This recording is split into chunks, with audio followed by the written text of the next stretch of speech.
Hiya guys, this afternoon I'm just gonna play snippets from the last 5 years of the battle. Us versus the government. So they're gonna give you some little bits, that's all. If asked by registrants about office guidelines, in effect lie to them? Yes. Factor 8. Exposing the contaminated blood scandal. Totally. This is dated March 2005, general rules relating to all grant requests. Again, we see the heading, these guidelines are confidential. And then it says this, because of the various factors that need to be taken into account, as far as registrants are concerned, there are no longer any office guidelines. This is to do with the charities such as the Higgins Trust who were involved in the tainted blood scenario. Quite why Terence Higgins Trust, that came about because of Terence Higgins, who was infected by his partner. They were both homosexual. I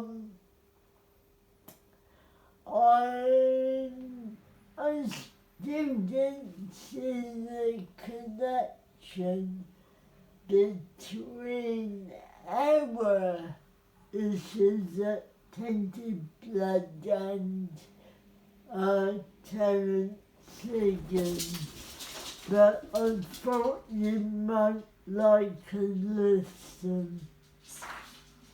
2 questions, Ms. Cohen, about that sentence. First of all, can you assist us with understanding what the various factors were that needed to be taken into account? To be honest, no, I don't know. I can't remember.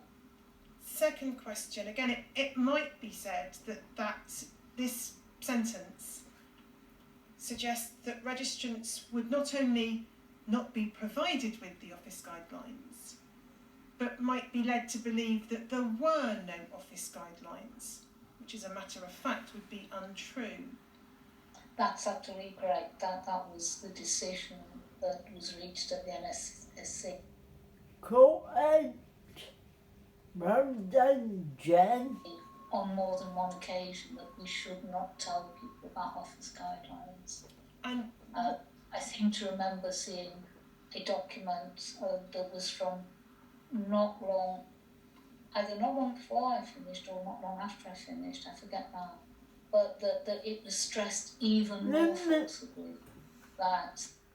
Remember, she was there to support the infected victims of tainted blood. Just remember that as you listen. I forget now, but that it was stressed even more forcibly that we should never admit to there being any office guidelines, even though they did exist. And I found it incredibly frustrating that we would go to things like a partnership meeting and the chair and the chief exec would assure registrants that they would be sent copies of the guidelines for grants. And then another meeting would say, no, we're not going to do it. And we keep on telling the registrants, oh, they'll be published in December, they'll be published whenever. And then we never did it. And that was incredibly frustrating because the registrants got really upset saying, but you told us you were going to publish them. And yet one hand didn't know what the other hand was doing. Or Did you know one hand didn't know what the other hand's doing?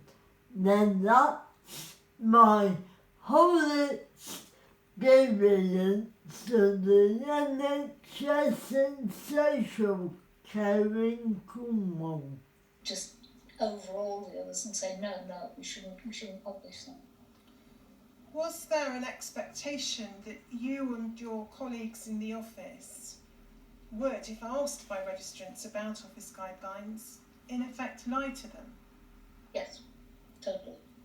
There you go.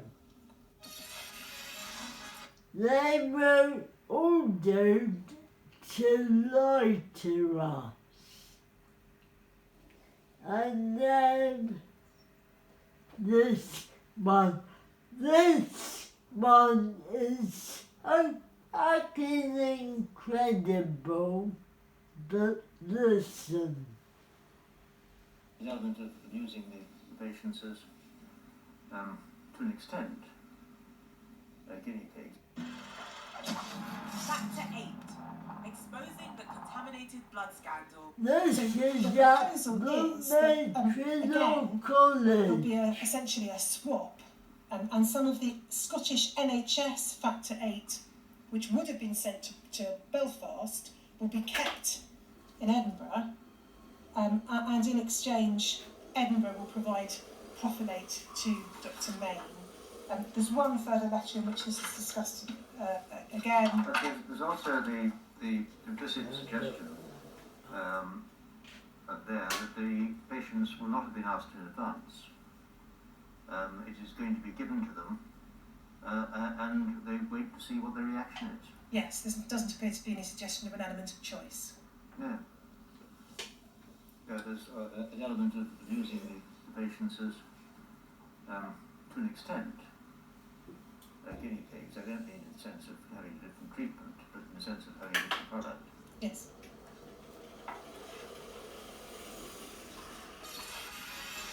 Factor 8.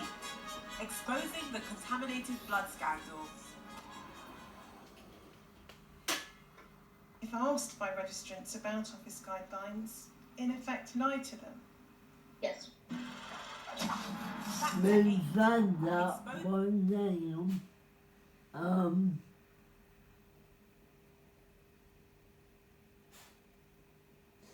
But foreign trust, law breaking.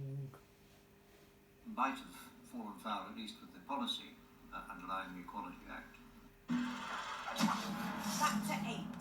Exposing the contaminated blood scandal. I think it may simply mean that where there are dependent children, support would see to a majority is achieved. That's how I remember it, if I can remember it with any precision at all. Even on that latter formulation, it is replacing dependency as the criterion for payment with the criterion of age. Yes.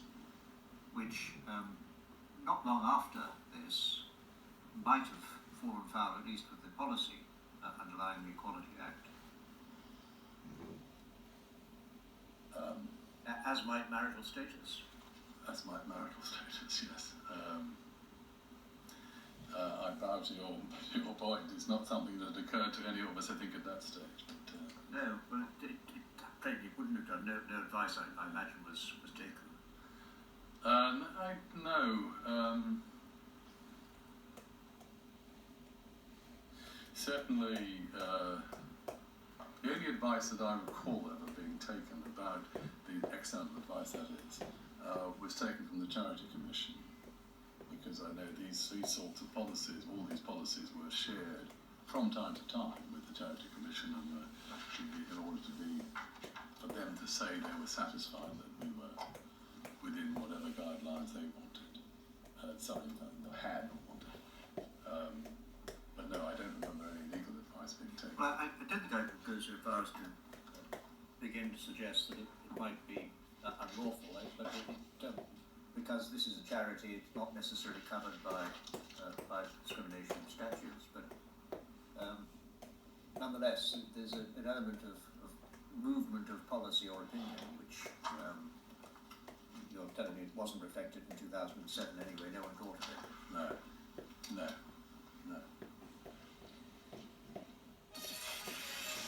Factor 8. Exposing the contaminated blood scandal. A particular area over which I felt concern when I was working at the Trust and have felt continuing concern, and it is one that I don't believe was addressed, as far as I know, by trustees in my time, and I don't know subsequently. Factor 8. I'm just Contaminated blood scandal. giving him It is to do with the examples area of life and then insurance. they work. Now, I mean, as you will be aware, anyone who is infected with HIV has, since the inception of the recognition of HIV, has been unable to get life insurance. What I think we failed to recognise was that for almost all mortgages, life insurance is a requirement. And I know that at the time, certainly when I was there, possibly previously, the issue of life insurance was never really addressed. But in most people's situation, when they are a couple and one of them dies, the life insurance that has been attached to the mortgage would be payable to release the partner from the incumbency of the mortgage. I don't believe that government ever recognised the difference for people who had been infected with HIV through their treatment, and what a major difference this would make in the lives of their widows and partners.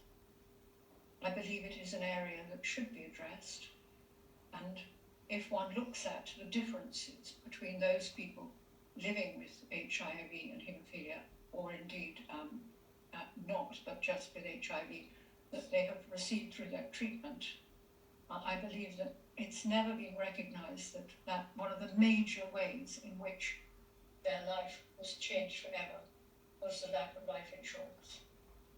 And I believe that there is scope to recommend that this situation be examined, and that the possibility of recognising what would have been available to widows at death of their partner, had there been life insurance in place, it should be recognised as something which could actually be paid, if you like. I think that's particularly important where people have been living with the results of having had a charge or an equity loan or something else on their property for many years. And obviously I'm talking in particular about one lady, but not only her. I believe that the whole issue of life insurance was not looked at by the trustees, by government, to the best of my knowledge, and that the deficit in the lives of people was not recognised because it wasn't looked at. Some questions are too difficult to look at. Thank you.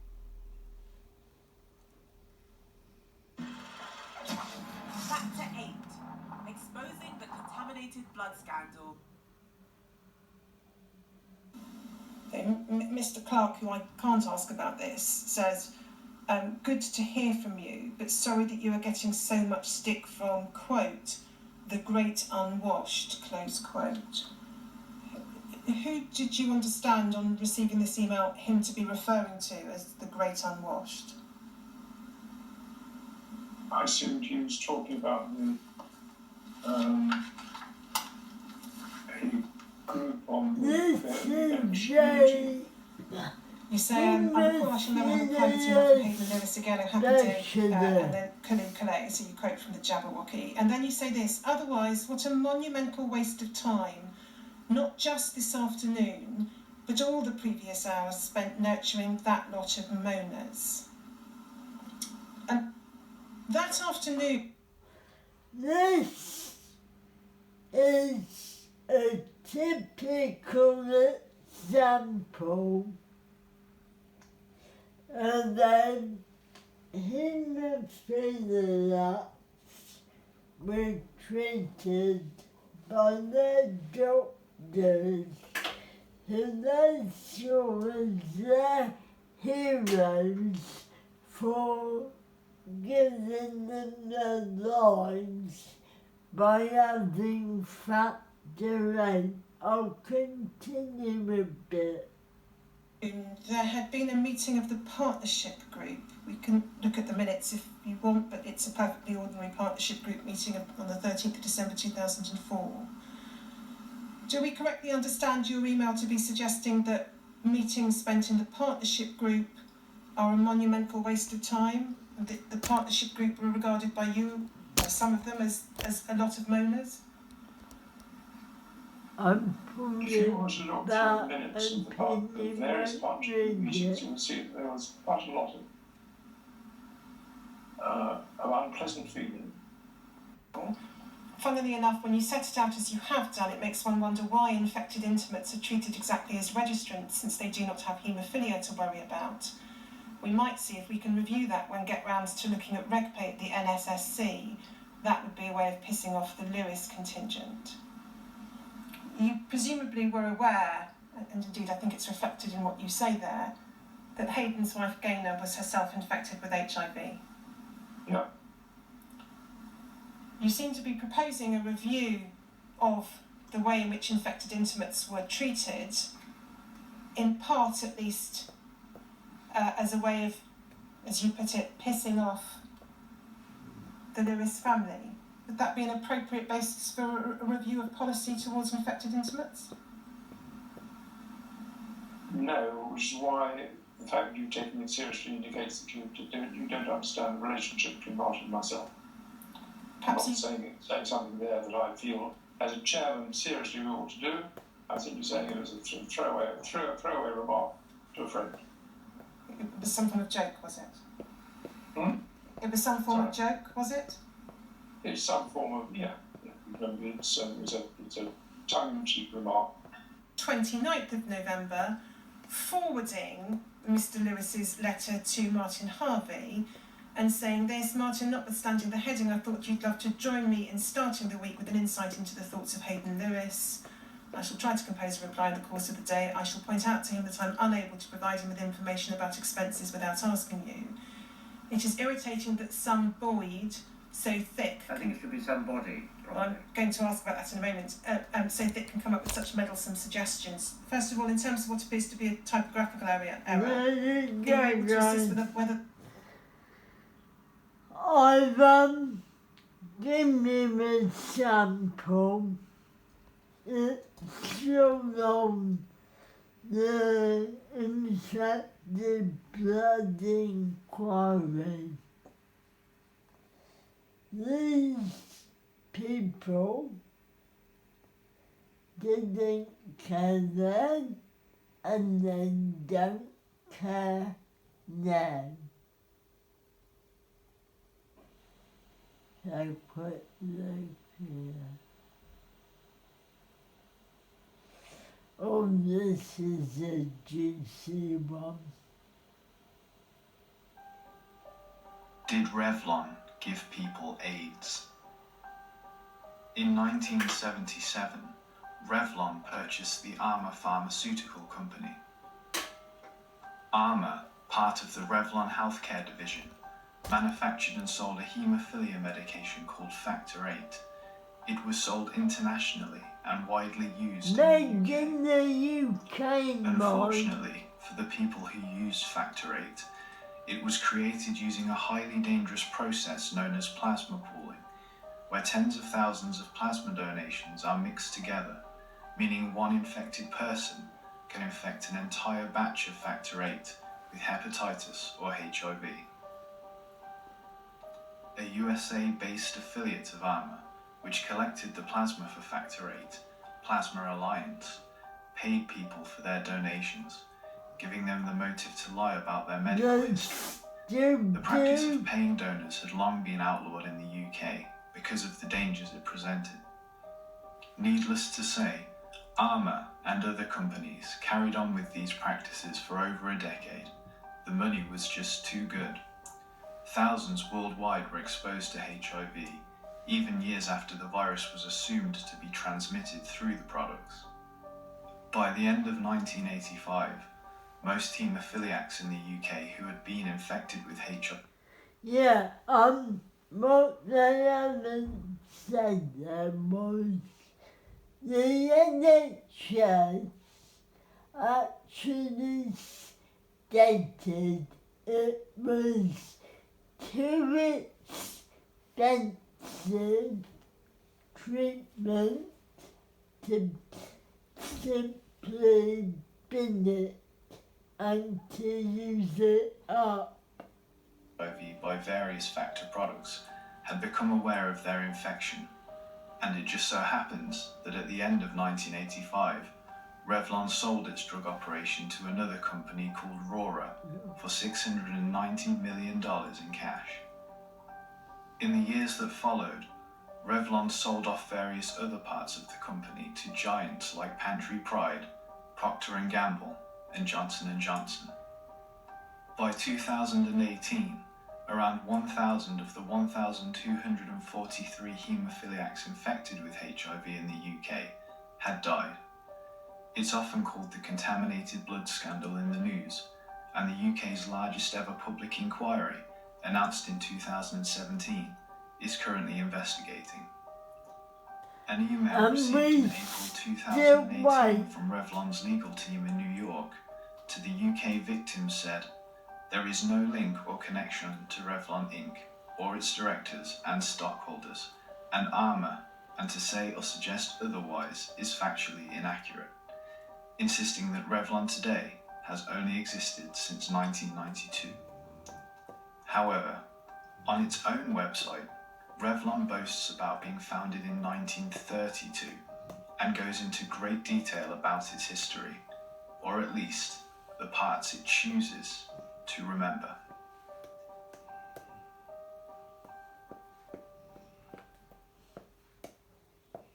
The contaminated blood scandal is one of the greatest injustices in the history of our country, and we need your help in making sure that it can never happen again.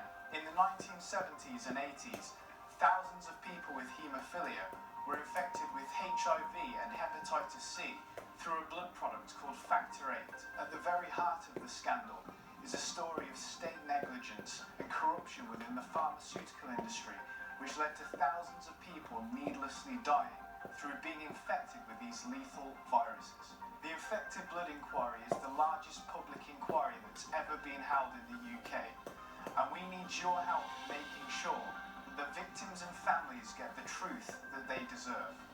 You can support our campaign by visiting the website at factor8scandal.uk. Please support the campaign with whatever you can.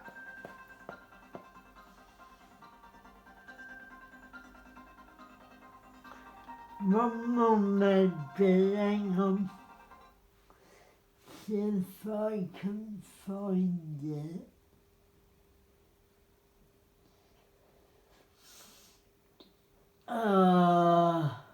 Wonder if I can manage it.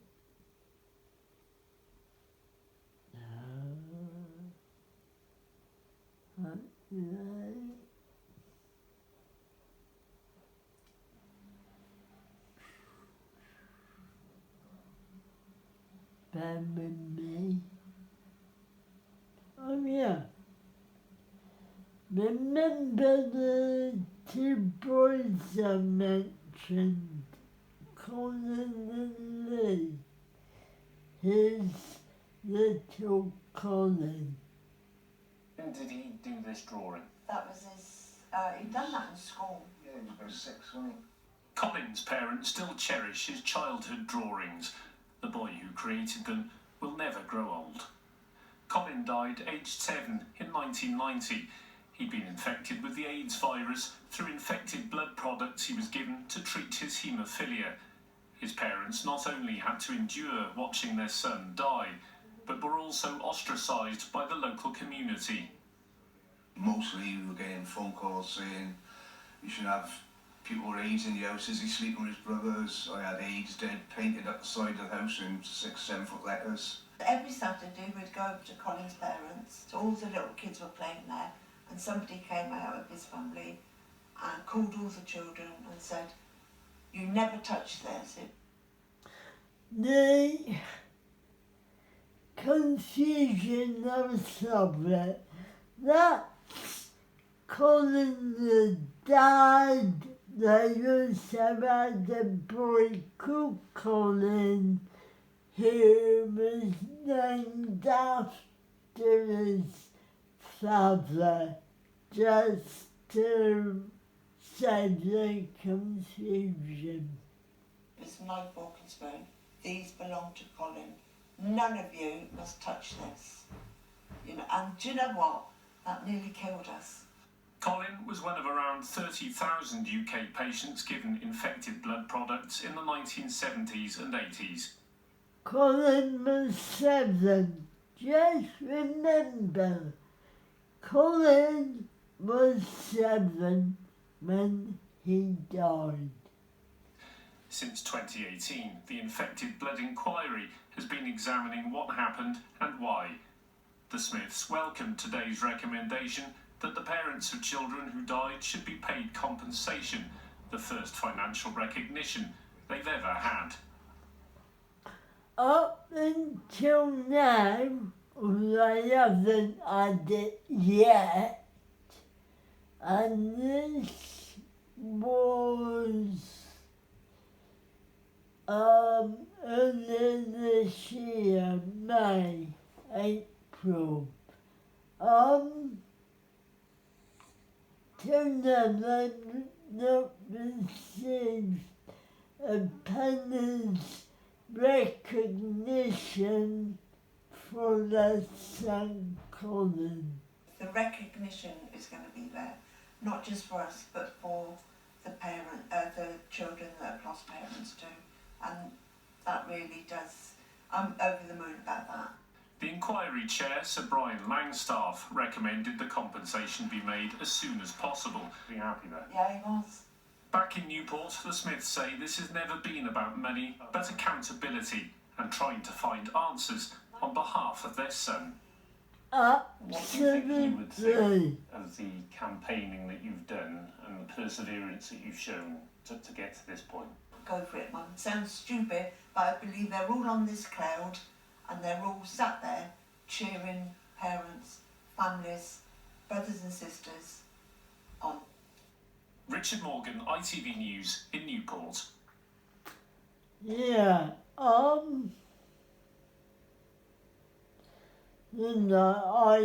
could give him, watch this bit.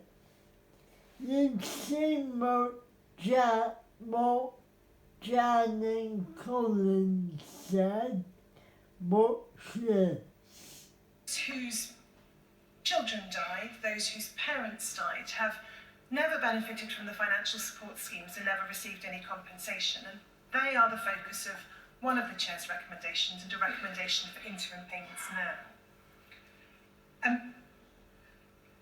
If we look at JEVA 40276, please, just to provide some further context to this issue. This is a letter sent by, I think, some campaigners to you at the beginning of this week. I don't know whether it reached you through all the offices, but I know the inquiry has forwarded it on to you. If we could just go further down the page, please, Lawrence. Yes, so I just want to pick it up with the paragraph beginning "Our journey." Our journey has been marked by immeasurable pain and loss. So Brian Langstaff's done commendable work in putting forth recommendations that offer a fair resolution. However, these recommendations still need to be fulfilled, please echoing in what seems to be an empty hall.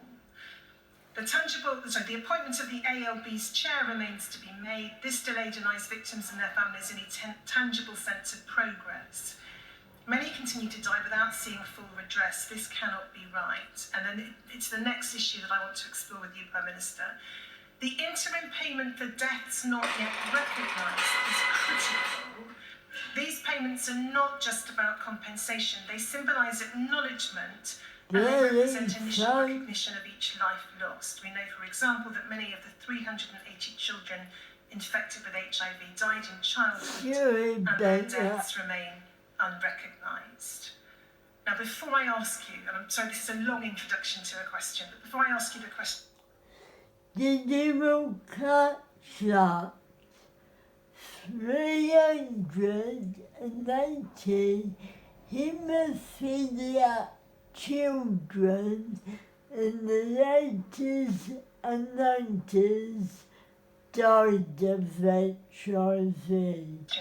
I'm going to ask you to look at something in the chair's second interim report about the position of children whose parents died and parents whose children died.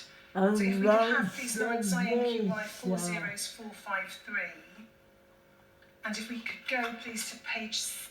The children whose parents died, some were barely walking when their parents died. Some of those parents never got to see their children reach their first or second birthday. 7, I think.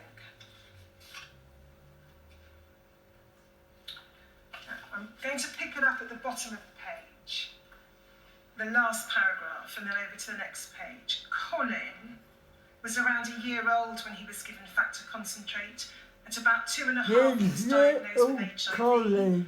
His parents, Colin and Janet Smith, gave evidence to the inquiry. His mother said he loved school, but he became too ill to go, really. I mean, sometimes he'd just say, I think I want to go to school today, and we'd put him in a wheelchair, wrap him up, and we'd get him literally to the door, and then he'd say, I want to go home now. His father recalled, I lost my job because the boss was scared of people finding out and losing customers. So within a week, I got another job. I thought, you can go over the page. I thought I'd take a night shift job. Nobody around, nobody would know me, but the day I was going to start, he called me into the office and said he couldn't start me. So from that point on, I was basically unemployable. I went to the job centre, they wouldn't let me sign on. Colin died aged 7. His father said there's no way a child should have to die the way he did. It wasn't pleasant. It still affects us now. And it's not just our son, there's lots of children that have had to go through that. I could cope with death, but not with the death of my son. I still have trouble today, the fact that he's in a grave on his own and the guilt will never go away. And then just one further passage, if I may, Prime Minister. It's the next one. Susan. Susan's 2 sons, I should say, were infected with HIV and died in childhood of AIDS. Susan, mother of Brian and Stephen, gave evidence to the inquiry. You think what might have been. I can only still see them as 9 and 16. But it's Christmas. A couple of weeks ago it was Brian's birthday, but Christmas we put flowers on. And right after Christmas it's Stephen's birthday, in the February so more flowers. Then in May it's Brian's anniversary, then in September it's Brian's birthday, and then in October it's Stephen's anniversary. And pausing there, the anniversary she refers to as the anniversary of their deaths. And then we're back to Christmas again. And it doesn't matter how many years go by, you're still asking why? And I keep going to the grave and I keep saying, sometimes I think they're not there, they're going to walk in. I just think, no, it can't be. Why? I just want someone to tell. But I know it's raw. But I want you all to understand this still affects people living today. Tell me why. It won't bring them back. I just want them back so much. I just ache for them to come back.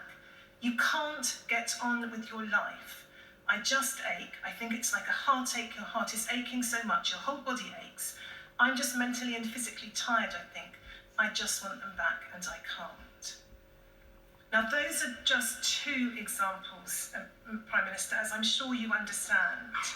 There are thousands of individuals examples whose deaths have and whose continuing suffering have never been measured or recognized. Not a fucking bit of emotion there, look.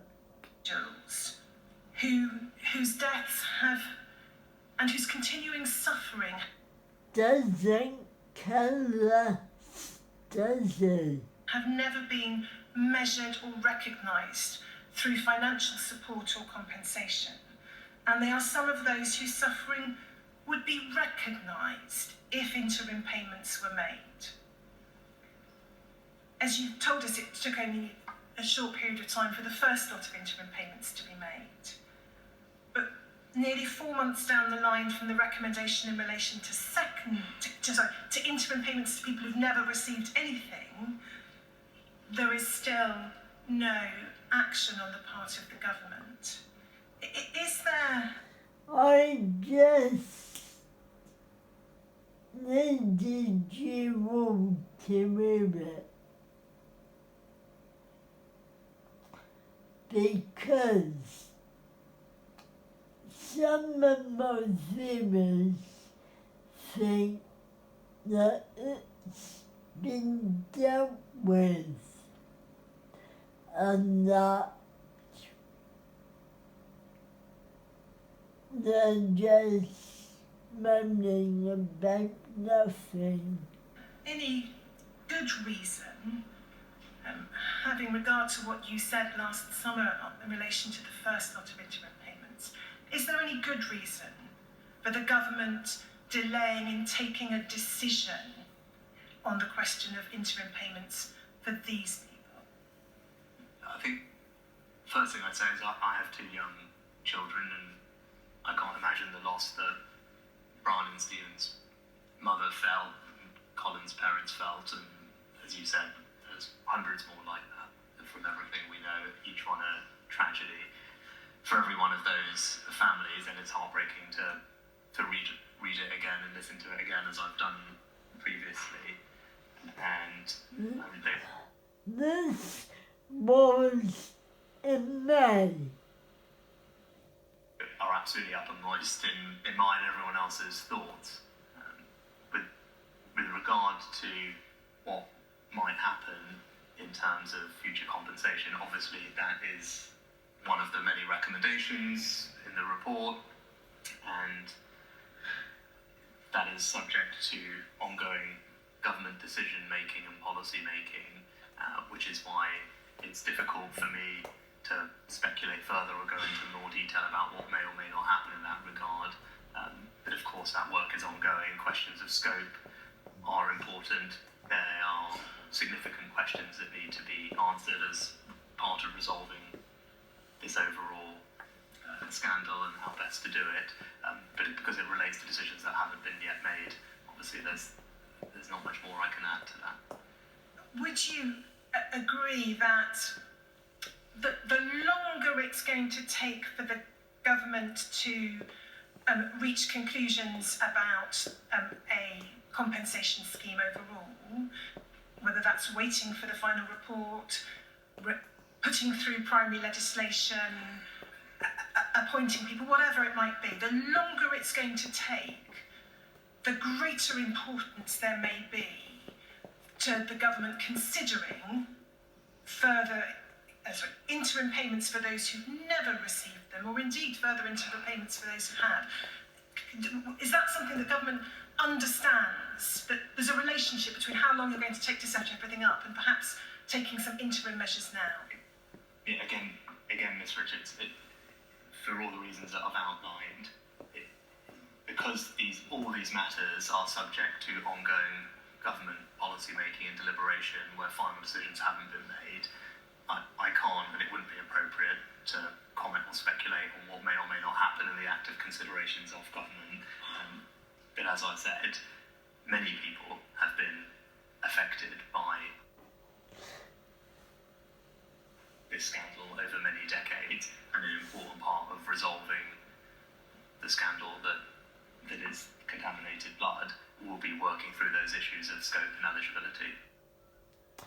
The other thing that was said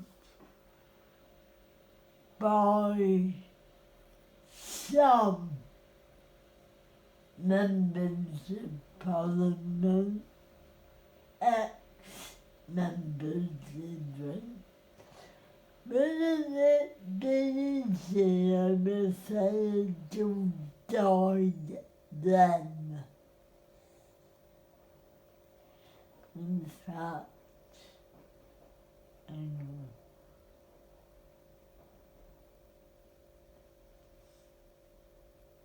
when was it? Can't think.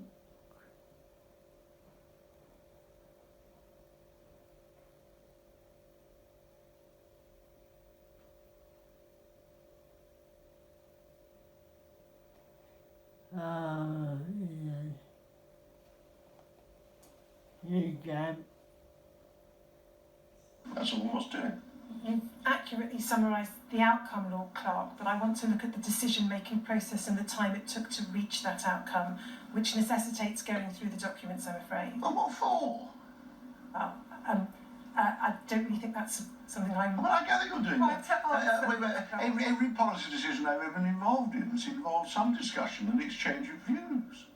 Once in the end you've reached a decision, and ministers and officials are content with this and acting, I mean, as a matter of history, I suppose it's fascinating to know who started the meeting saying what, and before we all came round to the same view in the end. What matters is what did you actually do? So I've never been to a meeting. What you did, Ken, was nothing. But if at the end you've reached a unanimous decision, you've all agreed what you're going to do and what you're collectively responsible for, why do we have to go into such meticulous detail through who said what when, and when did he change his mind, and do you remember what actually persuaded you? It's just frightfully interesting, no doubt, but pretty pointless. Dr. Wolford described the delay in producing the leaflet in... Said what? Dr. Wolford described the delay, the time it took to get to the stage of the leaflet being issued on the 1st of September, as I think the term she used was unconscionable, but certainly she described it in serious terms. Lord Glenarthur also told this inquiry it took too long to get to the point of 1st of September. The second one took far too long. They described, Dr. Wolford was concerned only with the first, and I'm going to ask you about... Well, I was away in August. I mean, it's my habit to take August. I wasn't in the department in August, so if Diana thinks that we took too long to September, I don't know how long God knows how long it took to print and distribute it. I mean, that's beyond reach of anyone. About 3 weeks. Yeah. This is about the leaflet that every household in the UK got, and about the iceberg advert. This is what Jenny was asking. Why did you delay it? What took so long? And I don't think it was acceptable to blame being on holiday. So, yeah. Did you I certainly took no part in it. But was this the cause of the delay? Factor 8. Exposing the contaminated blood scandal. Support the Contaminated Blood Scandal campaign. I'm leaving it here because I don't want loads, but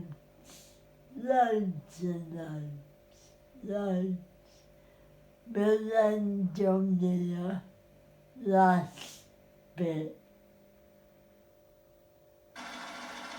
23 million leaflets have been printed and they will be distributed to every household in Britain. It It is essential that people read and take note of what is in the leaflet. To emphasise this, a television commercial has been made. This gives some idea of what went on in its production in a quarry in Shropshire. This still gives me chills seeing this advert.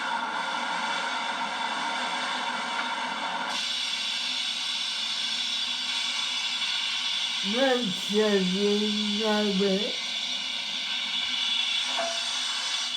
I think that's pretty good, Aaron, to take us rogues.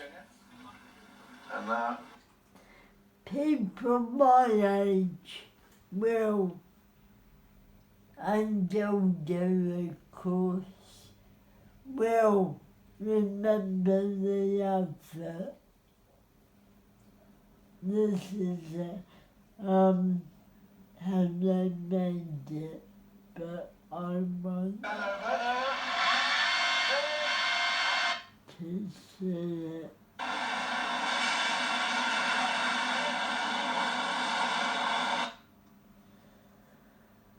I remember the full advert. I know it's a hard watch, but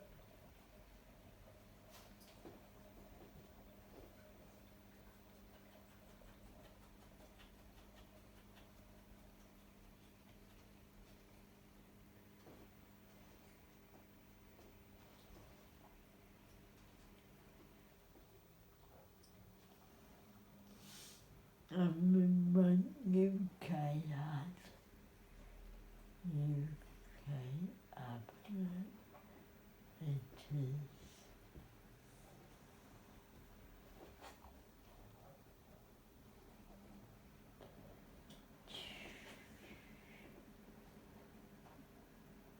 Want the original one.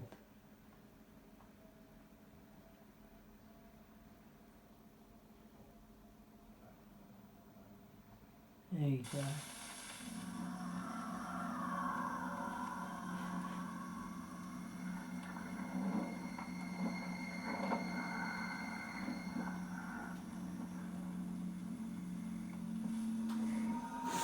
Still quite graphic now, isn't it?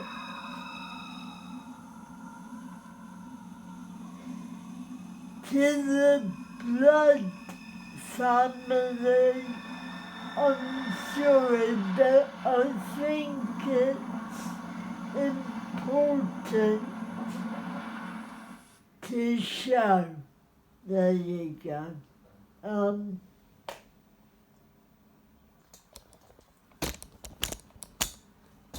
I'm here. Hello. Hello. So I'm trying to collaborate both sides of the argument, I guess. But the fact is, all haemophilia acts were used, abused, and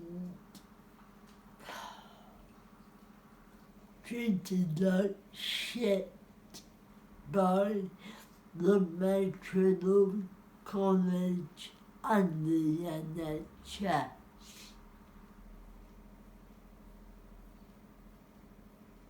Not all my teachers, I know that, but the blood brothers I knew did.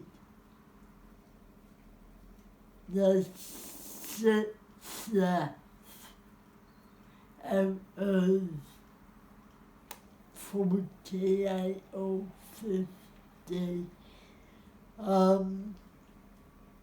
Yeah. So I'm gonna let this up. This is Dave doing them at home. I hope you enjoyed this morning's I'm trying to mix it up a little, light and dark.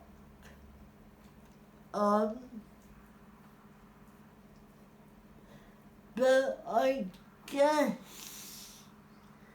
as we're coming to the 8th year of the inquiry, yes, it's just since everyone began fighting for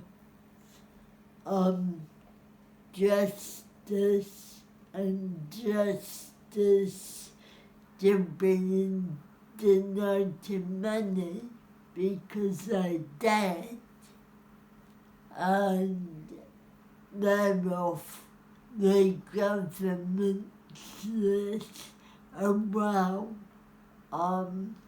that's how the government says it.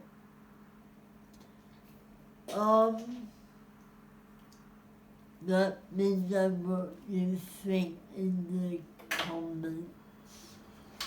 Talk to you soon. Bye guys.